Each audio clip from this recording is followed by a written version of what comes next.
जहां बीजेपी पदाधिकारी प्रदेश बीजेपी मुख्यालय में मतदान की निगरानी कर रहे हैं, तो वैसा ही माहौल कांग्रेस कार्यालय में भी देखा जा सकता है। मध्य प्रदेश कांग्रेस के संगठन प्रभारी चंद्र प्रभाष शेखर, महासचिव राजीव सिंह और मीडिया विभाग उपाध्यक्ष भूपेंद्र गुप्ता टीवी के माध्यम से निगरानी कर रहे हैं। कांग्रेसी नेता चारों सीटों पर जीत का दावा कर रहे हैं। कांग्रेसियों का कहना है कि चुनाव में खाद की किल्लत और कोरोना महामारी में कुप्रबंधन का सीधा असर होगा।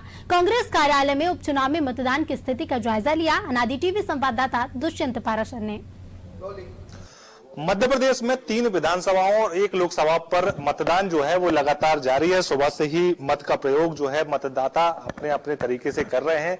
मतदान केंद्रों पर पहुंचकर बड़ी संख्या में जो लोकतंत्र का पर्व है उसमें अपनी सहभागिता जता रहे हैं। कांग्रेस की अगर बात की जाए तो कांग्रेस कार्यालय का ये नजारा है, जहां पर जो कांग्रेस के पदाधिकारी हैं वो टीवी के जरिए कहीं ना कहीं इन इलाकों पर नजर बनाए हुए हैं और लगातार ये भी विशेष ध्यान दिया जा रहा है कि किन इलाकों में अगर कहीं कुछ गड़बड़ी मिलती है तो उन इलाकों पर किस तरीके से एक्शन लिया जा सके, किस तरीके से उन लोगों पर एक्शन लिया जा सके, उसकी रणनीति भी यहाँ पर तय की जाएगी। हमारे साथ में मध्य प्रदेश कांग्रेस के संगठन प्रभारी चंद्रशेखर प्रभाष जी, उनसे बात करते हैं। सर, किस तरीके की तैयारियां हैं, चूंकि अब आज वोटिंग हो जाएगी और वोटिंग के बाद फिर मतगणना होगी परसों?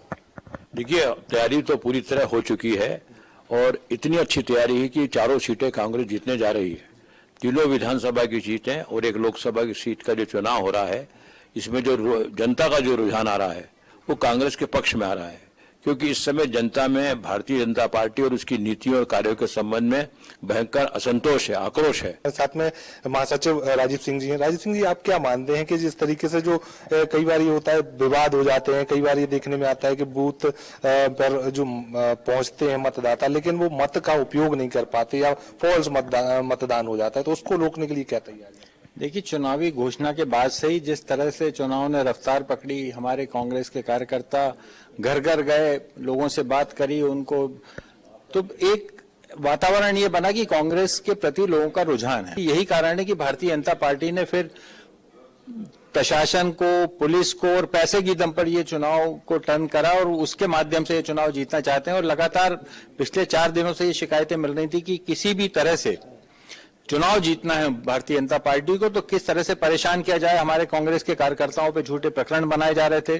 जिसकी शिकायतें हमारे पास आ रही थी। और प्रदेश कांग्रेस कार्यालय से हम लोगों ने जितनी भी शिकायतें हमारे पास आई, आज भी सुबह से जितनी शिकायतें आ रही हैं, उसको हम चुनाव आयोग तक, हमें चुनाव आयोग पे पूरा भरोसा है कि चुनाव आयोग हमारे साथ है। पूरा जो चुनाव का माहौल है और चुनावी माहौल में कहीं ना कहीं बयानबाजी, आरोप प्रत्यारोप जरूर देखने को मिल रहे हैं। और जिस तरीके से लगातार ये प्रयास कांग्रेस का है कि जिस तरीके से जो पूरा जो अब तक बाधा डालने का प्रयास जिस तरीके से किया गया, या फिर ये कही गया कि कई वीडियोस ऐसे निकलकर सामने आए जिसमें कहीं ना कहीं मतदाताओं उसको बीजेपी की तरफ से ये कहते हुए भी पाया गया कि वो मतदान का उपयोग जो है वो बीजेपी के पक्ष में करें, तो इस बात को लेकर शिकायतें की गई हैं। और मुख्यमंत्री के आज के कार्यक्रम को लेकर भी कांग्रेस ने आपत्ति ली है और इस आपत्ति को लेकर शिकायत भी चुनाव आयोग तक पहुंची है। अब देखना ये होगा कि चुनाव आयोग इस पूरे कार्यक्रम को लेकर किस तरीके से कार्रवाई करता है। कैमरा पर्सन मनीष के साथ दुष्यंत पाराशर, अनादि टीवी।